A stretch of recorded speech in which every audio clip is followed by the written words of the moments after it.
So today I'm going to be showing you how to airbrush this eye look, which is another way you can utilize the shade Sapphire Blue. So if you are interested, please keep watching.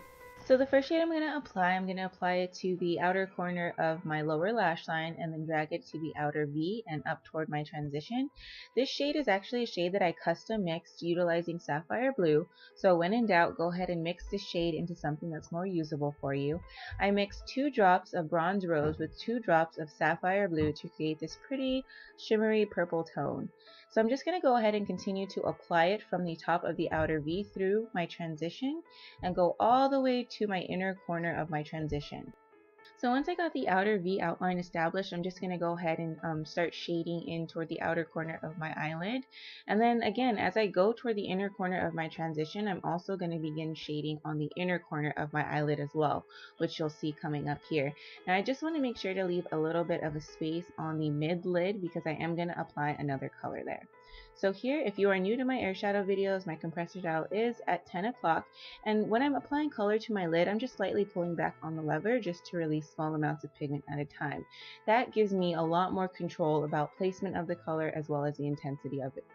Now remember, if you want to increase the intensity of a shade, just go ahead and keep applying layer after layer. Airbrush makeup is super buildable, so you just want to go ahead and just apply layer after layer if you want to increase that intensity, which I did here because I really want this color to be intense.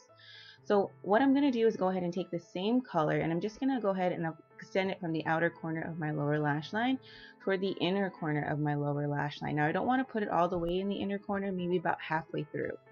The next shade I'm going to apply is Sapphire Blue directly. Now it's a beautiful blue hue and I found that it would go really pretty with this purple color. So I'm just going to go ahead and apply that in the empty space on my mid lid. I'm just going to go ahead and make sure to extend it from the base of my lash line all the way up toward my transition. Not too much as to cover the pretty purple hue that I have there. Now remember, you don't want to have just like this one straight streak through, so just go ahead and extend it from left to right.